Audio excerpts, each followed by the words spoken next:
옛날 옛적에 조선 땅 한양 성밖 양반촌에 글재주가 뛰어난 김도령이라는 선비가 살았답니다. 숙종 임금께서 다스리던 시절 김도령은 문장이 뛰어나 과거에서 장원급제하여 벼슬길에 올랐고 임금님께서도 그의 재주를 아껴 특별히 총애하셨지요. 사람들은 그를 붓끝에서 꽃이 피는 선비라 불렀답니다. 김도령은 명문가의 자제로 어려서부터 학문에 정진하여 26에 급제하는 영광을 누렸지요. 그러나 그의 성정은 세상의 부귀영화보다 시와 글, 그리고 자연을 더 사랑하는 맑은 영혼이었답니다. 조정에서도 그의 청렴함과 올곧은 성품을 알고 있었지요. 김선비의 붓끝에서는 향기가 난다더군. 그의 시를 읽으면 마음이 맑아진다네. 그러던 어느 해 맹추위가 끝나고 봄이 오려 할 무렵 김도령이 갑자기 이상한 병에 걸려 자리에 눕게 되었답니다. 처음에는 가벼운 기침이었으나 날이 갈수록 몸이 달아오르고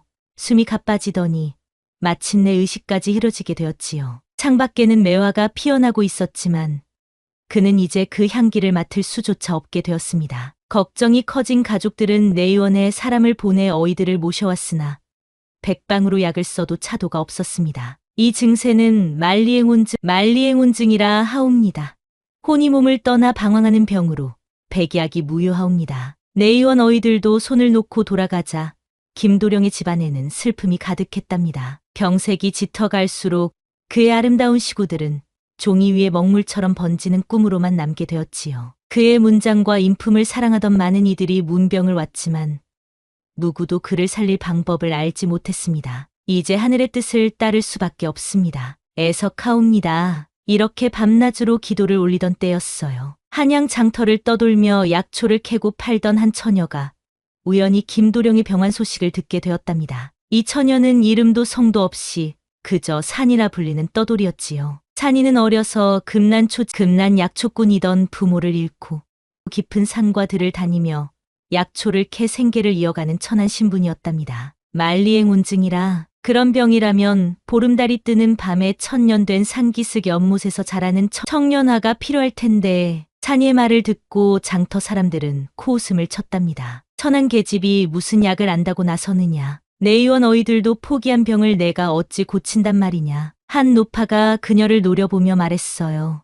양반가의 병원에 천한 내 손길이 닿는다면 오히려 더 나빠질 게다. 어서 썩 사라져라. 하지만 산이는 이런 말들을 아랑곳하지 않았어요. 밤이 되자 그녀는 자신이 알고 있는 깊은 산속으로 들어갔답니다. 비가 내리고 바람이 불어도 산이는 사흘 밤낮을 헤매며 청년화를 찾아 산길을 누렸지요. 날카로운 바위에 발이 베이고 가시덤불에 옷이 찢겨도 그녀의 발걸음은 멈추지 않았답니다. 사람의 목숨이 위태로운데 내 아픔쯤이야. 마침내 사흘째 되는 밤, 보름달이 하늘 높이 떠오르자 깊은 산속 연못에서 은은한 푸른빛을 내는 청년화를 발견했답니다. 전설로만 듣던 그 꽃은 천년에 한 번 보름달 아래서만 피어난다는 신비로운 약초였지요. 산이는 기쁨의 눈물을 흘리며 공손히 절을 올리고 청년화 새송이를 조심스레 캐었답니다. 산신령님, 용서하십시오. 이 꽃으로 귀한 생명을 살리고자 함이니. 산이는 청년화를 품에 안고 서둘러 김도령의 집으로 향했답니다. 그러나 양반집 대문 앞에서 그녀는 발걸음을 멈췄지요. 천한 신분의 여인이 양반가에 들어간다는 것은 상상도 할 수 없는 일이었으니까요. 더구나 이미 한 번 거절당했던 터라 그녀의 마음은 무거웠답니다. 그때 마침 김도령의 노모가 불면증에 시달리다 정원을 거닐고 있었는데 대문 밖을 바라보다 산이를 발견했답니다. 저기 서 있는 아이는 누구냐? 이 깊은 밤에 무슨 일이더냐? 산이는 고개를 깊이 숙이며 대답했지요. 노부인, 죄송하오나 댁의 아드님을 살릴 약초를 가져왔사옵니다. 청년하라 하는 꽃이 오니 이것으로 약을 지어드리면 나으실 것입니다. 김도령의 노모는 아들을 살릴 수만 있다면 무엇이든 하고자 하는 심정이었답니다. 이미 모든 의원들이 포기한 터라 지푸라기라도 잡는 심정이었지요. 내가 누구든 내 아들을 살릴 수 있다면 어서 들어오너라. 그러나 집안의 하인들과 김도령의 아내인 윤 부인은 이를 못마땅하게 여겼답니다. 윤 부인은 명문가의 교수로 시집온 양반가의 안주인이었지요. 그녀는 산이를 경멸의 눈초리로 바라보았답니다. 시어머님, 어찌 이런 더러운 계집을 우리 집에 들이십니까?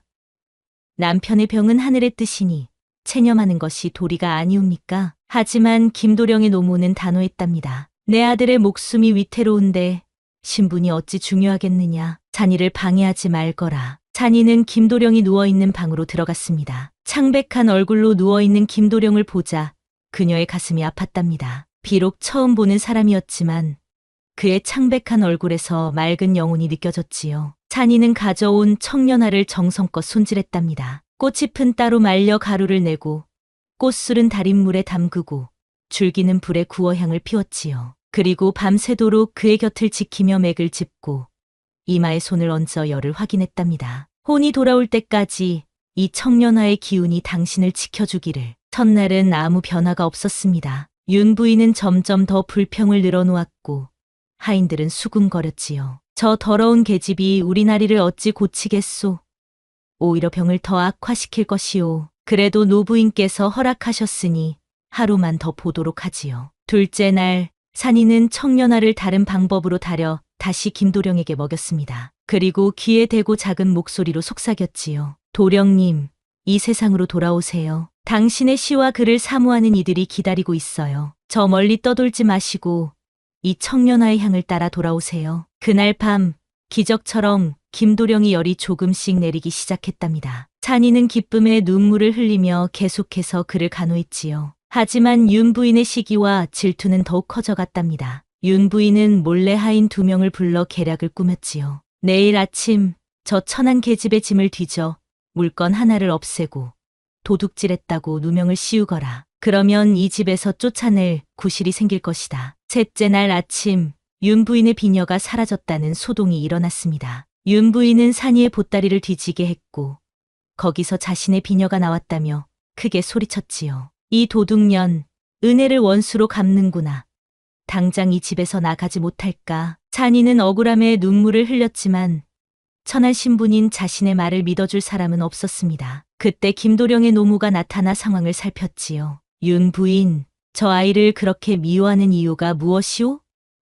내 며느리로서의 체면을 지키고 싶다면 내 아들의 목숨을 살리는 일에 방해하지 말게. 노부인의 엄한 말에 윤 부인은 입을 다물었지만 그 눈빛은 여전히 차갑기만 했답니다. 찬이는 다시 김도령의 방으로 들어가 정성껏 그를 간호했습니다. 밤낮으로 청년화 약을 다려 먹이고 때로는 작은 목소리로 산에서 배운 치유의 노래를 불러주었답니다. 달빛 아래 피어난 청년화여, 영혼을 부르는 꽃이여, 헤매는 혼을 이끌어 주오. 그가 돌아올 수 있게. 그렇게 1회째 되는 날 김도령의 숨결이 깊어지고 안정되었습니다. 얼굴에 혈색이 돌기 시작했고 손끝에도 따스한 온기가 느껴졌지요. 산이는 밤새 그의 곁을 지키며 기도했답니다. 구박과 의심 속에서도 산이는 오직 김도령을 살리는 일에만 집중했지요. 윤 부인의 모함과 하인들의 멸시를 견디며 그녀는 하루하루 정성을 다했답니다. 김도령은 의식은 없었지만 잠결에 그녀의 손길이 느껴졌답니다. 따뜻하고 부드러운 그 손길에 그의 영혼이 이상하게 안정을 찾았지요. 병이 들기 전에도 느껴보지 못한 깊은 평안이었답니다. 열흘이 지난 어느 날 아침, 봄비가 소리 없이 내리고 있을 때였지요. 김도령이 마침내 눈을 떴답니다. 처음 본 것은 창가에 앉아 약을 다리고 있는 산이의 뒷모습이었지요. 빗방울이 창에 부딪히는 소리와 함께 그녀가 작게 노래하는 소리가 들렸답니다. 누구신지요? 김도령의 희미한 목소리에 산이는 깜짝 놀라 돌아보았지요. 그녀의 얼굴에 기쁨이 번졌답니다. 도령님, 정신이 드셨군요. 하늘이 도우셨습니다. 김도령이 자신을 살린 이가 천안 떠돌이 처녀라는 사실을 알게 되자 처음에는 의아해했답니다. 하지만 그의 어머니가 와서 산이가 얼마나 정성껏 그를 간호했는지 이야기해 주었지요. 이 아이가 아니었다면 너는 이미 저승에 가 있었을 것이다. 청년화라는 약초를 구해와 열흘 밤낮을 너의 곁에서 지켰단다. 김도령은 약초 처녀를 새롭게 바라보게 되었습니다. 그녀의 투박한 손과 햇볕에 그을린 얼굴, 그리고 초라한 옷차림 너머로 맑은 영혼이 느껴졌지요. 하지만 윤 부인은 남편이 깨어났다는 소식을 듣고 달려와 산이를 밀쳐냈답니다. 이제 나리께서 깨어나셨으니 내 할 일은 끝났다. 창을 내릴 테니 어서 이 집에서 나가거라. 김도령은 아내의 모습에 의아했지만 아직 병중이라 말을 많이 할 수 없었습니다. 산이는 조용히 고개를 숙이고 방을 나섰지요. 그녀의 눈에는 이상한 그리움이 맺혀 있었답니다. 그날 밤 산이는 마지막으로 청년화 약을 다려놓고 떠날 준비를 했습니다. 그녀는 김도령에게 인사도 제대로 하지 못한 채 떠나야 했지요. 하지만 그때 마루에 앉아 달을 바라보던 김도령이 그녀를 발견했답니다. 잠시 이리 와 앉으시오. 찬이는 놀라 고개를 들었지요. 김도령은 여전히 창백했지만 그 눈빛은 맑고 깊었답니다. 그대의 이름이 무엇이오? 찬이라 합니다. 이름도 성도 없는 천한 계집일 뿐입니다. 김도령은 부드럽게 미소 지었답니다.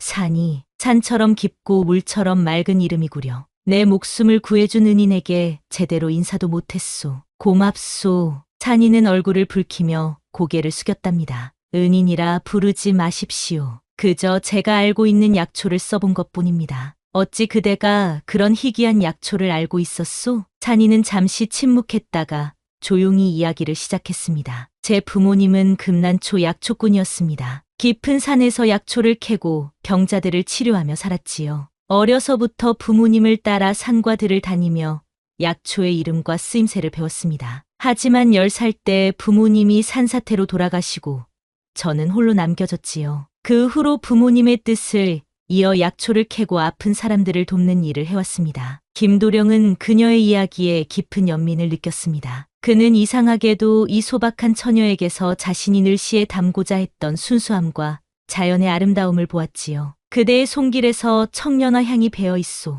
그 향기가 나를 저승에서 이승으로 불러왔소. 찬이는 김도령의 말에 가슴이 뛰었지만 현실을 알고 있었습니다. 그녀는 일어서며 말했지요. 나리, 이제 몸이 많이 좋아지셨으니 저는 떠나겠습니다. 내게는 배운 것도 없고 제대로 된 이름도 없지만 손끝으로 아픈 것은 알 수 있답니다. 김도령은 그녀가 떠나려는 것을 보며 마음이 복잡해졌습니다. 신분의 차이를 뛰어넘어 그녀에게 이상한 정이 싹트고 있었기 때문이지요. 하지만 그는 자신의 처지도 알고 있었습니다. 벼슬이 있는 양반, 아내가 있는 가장. 그는 한숨을 내쉬었지요. 더 이상 이 집에 있어선 안 됩니다. 나리의 명예와 가문을 위해서라도. 찬이의 말에 김도령은 무거운 침묵에 잠겼습니다. 그는 무언가 말하려다 그만두었지요. 찬이는 그런 그의 마음을 읽은 듯 조용히 미소 지었습니다. 청년화는 천년에 한 번 피는 꽃이라 합니다. 이 인연도 그러하지요. 스쳐가는 바람결처럼 이 인연을 기억해 주시길. 그리고 다음 날 아침 김도령이 깨어났을 때 산이는 이미 사라지고 없었답니다. 그가 살던 사랑채에는 그녀가 마지막으로 다려놓은 청년화 약 한 첩과 고치지 못한 병처럼 남은 그리움만이 남아있었지요. 봄이 깊어가고 여름이 오는 동안 김도령은 완전히 건강을 회복했습니다. 그는 다시 조정에 나가 일을 시작했지만 마음속에는 늘 산이의 모습이 맴돌았지요. 그의 시에는 이전에 없던 깊은 정서와 자연에 대한 사랑이 담기기 시작했습니다. 청년화 향기 속에 그대 모습 어려있네. 봄비 내리는 창가에 그 노래 아직 들리오. 김도령의 시는 더욱 명성을 얻었고 임금님께서도 크게 기뻐하셨답니다. 하지만 그의 마음속에는 채워지지 않는 빈자리가 있었지요. 세월이 흘러가을이 왔을 때 김도령은 어느 산사에 들렀습니다. 그곳에서 그는 절의 뒤편 약초밭에서 일하는 산이를 발견했지요. 그녀는 승려의 복장으로 갈아입고 약초를 가꾸고 있었답니다. 김도령은 조용히 그녀에게 다가갔답니다. 찬이는 놀라 돌아보았고 김도령을 알아보자 얼굴이 붉어졌답니다. 나리, 어찌 이곳에? 그대를 찾아 여러 곳을 헤맸소. 마침내 찾았구려. 찬이는 쑥스러운 미소를 지으며 고개를 숙였지요. 몸은 다 나으셨습니까? 몸은 나았으나 마음의 병은 더욱 깊어졌소. 김도령의 말에 찬이는 눈을 크게 떴습니다. 그는 진지한 눈빛으로 그녀를 바라보았지요. 찬이, 내 아내가 되어주오. 나리, 그 무슨. 소인은 천한 계집일 뿐이고 나리께는 부인이 계시지 않습니까? 김도령은 고개를 저었답니다. 윤 부인은 친정으로 돌아갔소. 그녀의 마음에 나는 없었고 내 마음에도 그녀가 없었소. 더 이상의 거짓된 삶을 살 수 없어 이혼을 했소. 찬이는 놀라움의 말을 잇지 못했습니다. 김도령은 그녀의 손을 조심스레 잡았지요. 그대의 이름이 무엇이오? 진짜 이름을. 찬이는 잠시 망설이다 대답했습니다. 연이라 합니다. 연못가에서 태어나 연꽃처럼 살고 싶어 부모님께서 지어주신 이름이지요. 연이, 아름다운 이름이오. 청년화처럼 맑고 고귀한 이름이구려. 김도령은 그녀의 손을 부드럽게 잡았답니다. 연이야, 나와 함께 가자. 신분의 차이는 중요하지 않다. 내 목숨을 구한 그대의 마음과 정성이 내게는 그 무엇보다 귀하니. 사람들은 양반 선비와 천한 약초 처녀의 인연을 비웃고 말렸지만 김도령은 굳은 결심을 바꾸지 않았답니다. 그는 벼슬을 내려놓고 연희와 함께 깊은 산속에 초가를 짓고 살았지요. 그곳에서 그는 시를 짓고 연희는 약초를 가꾸며 마을 사람들의 병을 고쳐주었답니다. 세상의 부귀영화보다 그대의 미소가 더 값지요. 청년화 향기보다 그대의 마음이 더 향기롭소. 세월이 흘러 김도령과 연희의 이야기는 조선 땅에 널리 퍼졌답니다. 사람들은 그들의 이야기를 청년화 전설이라 부르며 진정한 마음이 신분과 지위를 뛰어넘는 힘을 가졌다고 전했지요. 후에 그들 사이에서 아들 하나와 딸 하나가 태어났는데